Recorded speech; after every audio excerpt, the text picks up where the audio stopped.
I just can't imagine the judgment call that she made there. It's not an expensive thing. I mean, for most of us, 600 quid to go to a concert is a colossal amount of money. I mean, I certainly don't have 600 quid spare to go to a concert.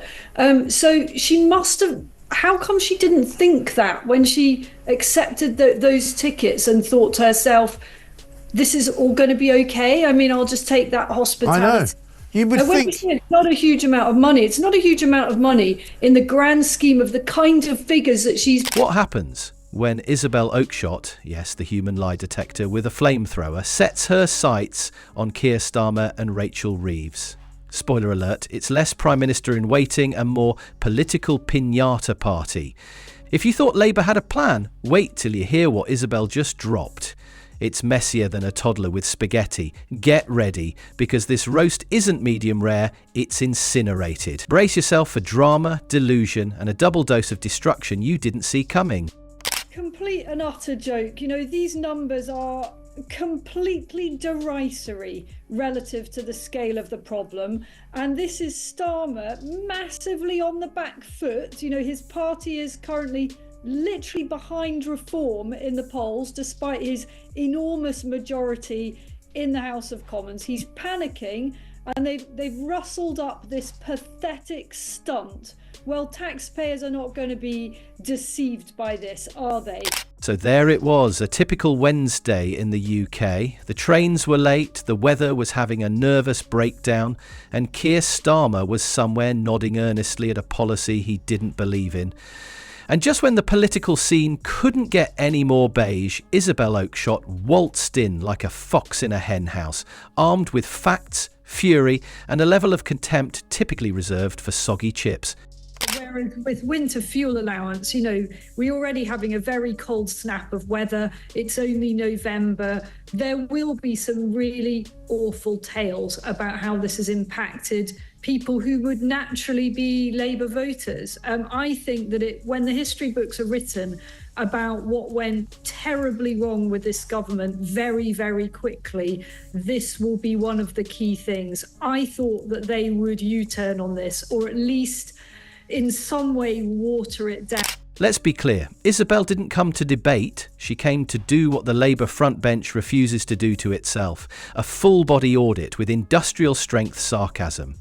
Keir Starmer and Rachel Reeves were about to be deconstructed like IKEA furniture under a sledgehammer, and not even the Allen key of bland spin could save them. Intelligence is being insulted, and their hard-earned cash is being squandered arranging exclusive private jet travel for Albanians who, you know, let's be frank, have broken the law. They've broken the law, and what are they getting? 4 seats each or something on the private jet. What an absolute joke, and what a disgrace. First up in the firing line, Keir, Corbyn, and I'm definitely not exciting either, Starmer, once a barrister, now a human auto-cue with the charisma of an overboiled potato. Isabel took one look at the man Labour is betting the house on and peeled him like a lukewarm onion. Gone was the myth of quiet competence. In its place stood a political shapeshifter so obsessed with public approval, he'd probably change his accent if it helped him climb a pole. And I think they've chosen the wrong battle with this one.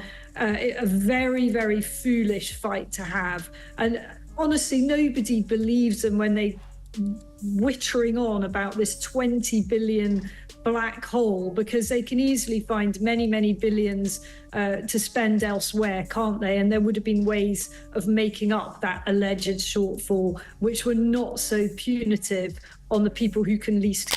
There was no ideology left to unearth because there never was one. Oakeshott practically needed a metal detector to find a single policy spine in Starmer's toolkit. This is a man who campaigns by vanishing. His stance on issues is like Schrodinger's cat, possibly there, possibly not, but ultimately unobservable until it's too late. From Brexit to tax policy, his position has evolved more times than Madonna's career, except less sexy and more spreadsheety. Isabel didn't just criticise, she performed a political biopsy. The prognosis?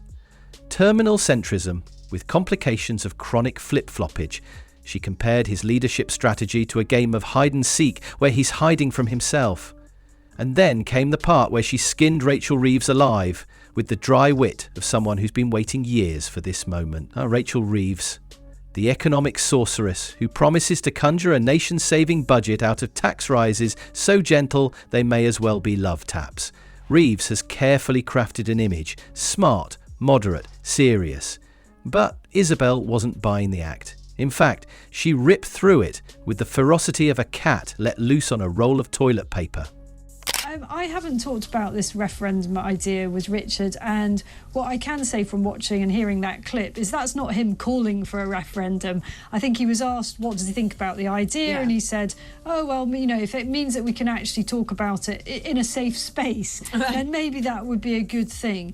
I don't actually agree with him. I don't think he would even say it's necessary. The reason I don't agree with any idea of a referendum on this is because we don't need one. We know what people think. Yeah. Oh, it's done. It's a complete waste of time and money to have. Reeves's fiscal plan, a mix of overconfident spreadsheets and unicorn arithmetic. Isabel mocked the whole illusion with brutal precision. The idea that Labour could drop billions on climate pledges, NHS funding and education without a clear plan for where the money would come from.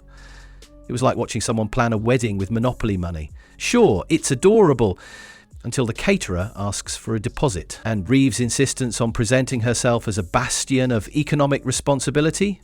Isabel dubbed it a budget cosplay event. Reeves is like someone who read one chapter of The Economist and decided she's ready to lecture the nation.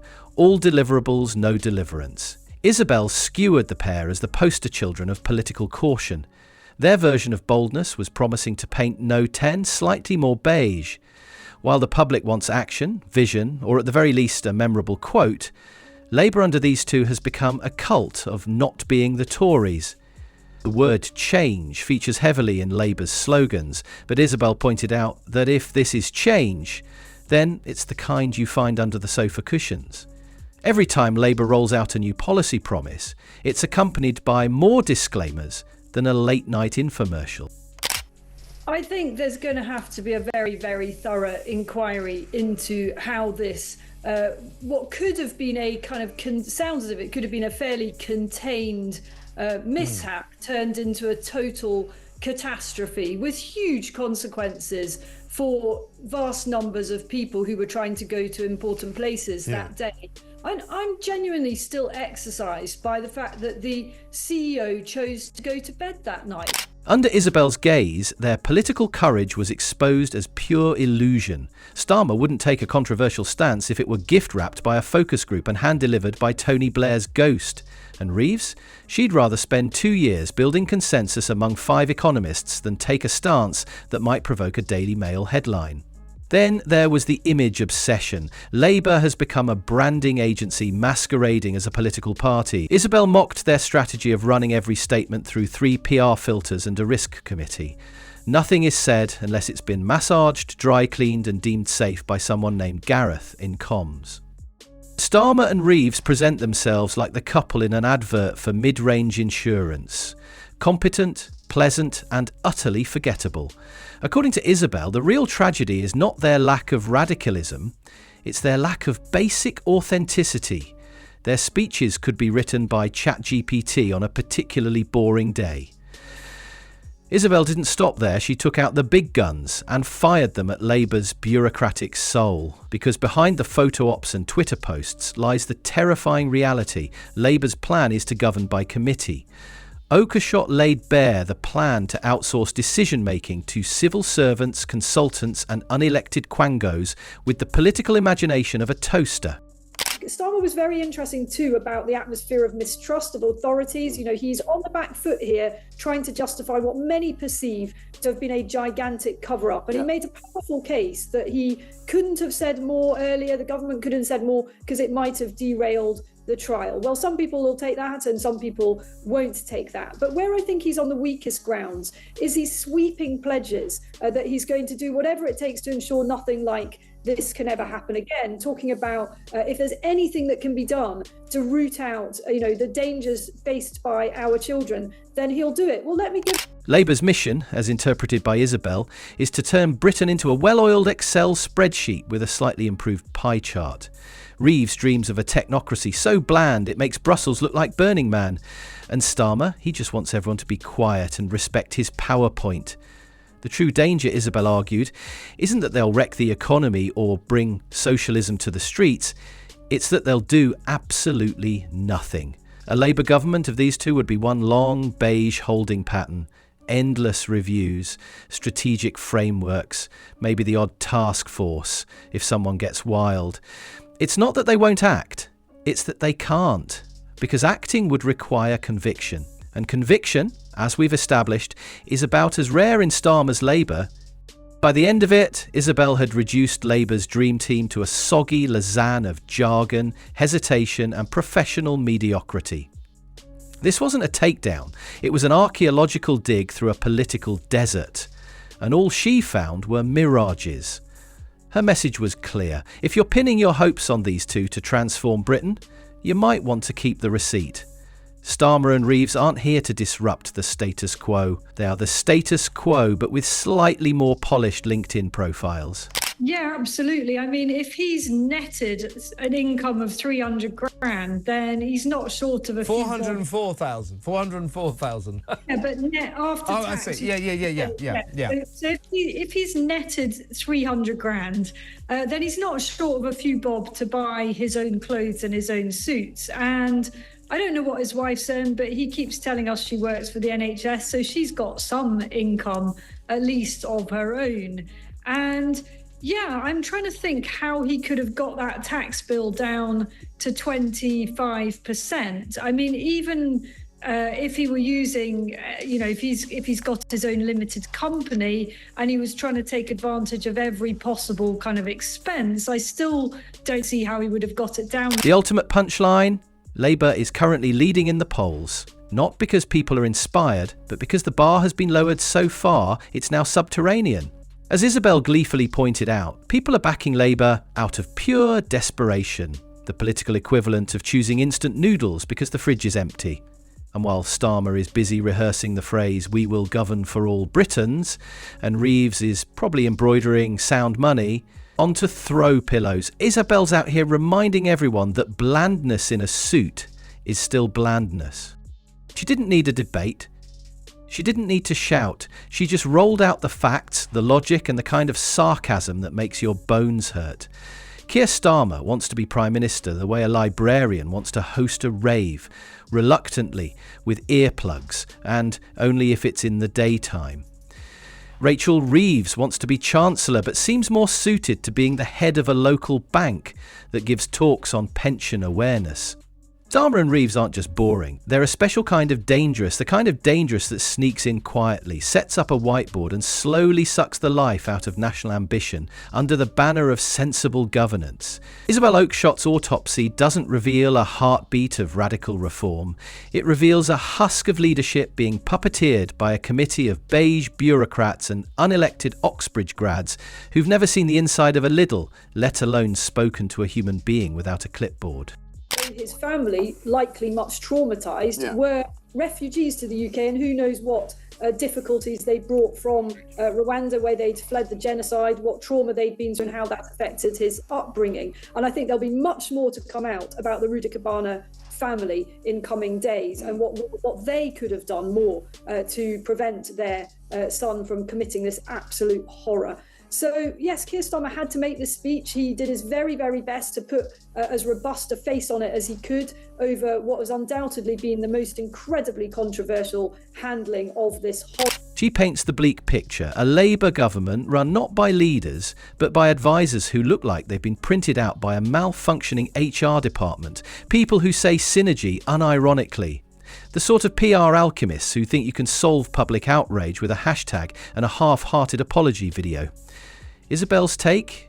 This isn't government. It's a PowerPoint presentation with a national budget. And don't think the civil service escapes the roasting. According to Oakeshott, Starmer's entire plan is to outsource decisions to an army of experts who believe Excel spreadsheets should have voting rights. These aren't visionaries. These are the clipboard-wielding hall monitors of politics, armed with risk assessments, allergic to conviction, and convinced the public is just too emotional to understand macroeconomics. What's terrifying isn't their ideology, it's the complete absence of one. In this vacuum, anyone with a lanyard and an ego gets to play Chancellor. This, Isabel warns, is how democracies don't fall, but quietly deflate what looks like calm, composed competence. It's just cowardice in a smart suit. And the suit probably costs more than a junior doctor's annual salary. She slams the way Labour disguises timidity as professionalism. Steady hands on the wheel, they say. Yes, but driving in circles, afraid to indicate, and constantly checking the rearview mirror in case someone notices they've got no idea where they're going. There's something really primal, isn't there, about farming and farmers? And, they are the absolute lifeblood of our nation. If you ever met a lazy farmer, these are people that work the most horrendous hours. They are up so early, they're toiling away. It's not glamorous, it's not particularly thanked. They do it because it's actually a way of life, particularly up north. There's sheep farmers that barely make a penny, they make a loss in some cases, but this is almost their heritage. And it will a tremendous sense of failure from one generation to another if you can't keep it going. And I think it's so sad that this government has such little. Then comes the final blow. Her political eulogy delivered with the kind of icy sarcasm that could curdle milk. Starmer, she declares, is the political equivalent of a decaf tea bag. Dunks well, adds nothing, and leaves you wondering why you bothered. Reeves, she's like someone who studied spreadsheets so hard she mistook them for literature. Her idea of economic transformation is colouring inside the margins with slightly more expensive pens. Oakeshott takes one last scalpel to Labour's front bench and exposes the real agenda, not revolution, not reform, but reputational insurance. This isn't about shaking up the system, it's about smoothing it over, dry cleaning the narrative, and avoiding scandal like it's gluten. Labour's top brass, she suggests, would rather die of indecision than risk a controversial headline. They're not leaders, they're risk managers in disguise, armed with bland smiles and bullet-pointed statements, pre-approved by 6 focus groups and a man named Nigel from Ipsos. And just to make sure no one's left wondering what government by ghost would look like, Isabel offers a mock vision of Labour's first 100 days in power. Day 1. Commission a review. Day 17, launch a listening tour. Day 42, release a white paper that no one reads. By day 100, the PM is still ironing his socks and Reeves is hosting a webinar called How to Say Growth Without Committing to Anything. The revolution is here, just please don't raise your voice or expect results. People are going to take a very dim view of this, I think. It's just a shocking look, isn't it? And I think I know how he's going to respond to it, don't you? He's going to go on and on about how meticulous he's been in declaring it. And he'll try to imply that actually plenty of other politicians have taken more than him, but they just haven't been as honest. And, how much advice he's taken to stick with the rules. None of that actually matters. It's the overall impression that we now have of a prime minister that is feathering his own nest and is in some way on the take. And that is a deeply, deeply damaging. Together, they represent the kind of leadership you get when you ask your Alexa to generate a government that won't frighten anyone. Ever. Isabel's verdict? Britain deserves better than 2 careerists playing musical chairs on a ship that's already halfway underwater. And the most brutal truth of all, Starmer and Reeves aren't fooling anyone. Not Isabel, not the public, and certainly not the crises waiting around the corner. Because when the moment comes to actually lead, you can't outsource that to your press secretary. Isabel didn't just criticise their policies, she questioned their ability to make decisions at all. She mocked the hollow promises, the half-baked plans, and the desperate cling to approval ratings like political comfort blankets. She mocked their empty press conferences, their jargon-filled documents and their fetish for inoffensiveness. Because in a world on fire, offering lukewarm tea isn't leadership, it's negligence with a smile. So while Keir Starmer adjusts his tie for the 100th time and Rachel Reeves reruns her economic forecasts through another risk model, Isabel Oakeshott is out here holding a mirror to the beige brigade, and it ain't pretty. Labour thinks it's winning by not losing, but Isabel Oakeshott just proved that political survival without purpose is just a very boring way to waste everyone's time. Now excuse her while she moves on to dismantle the next sacred cow of British politics. Spoiler alert, it's also beige.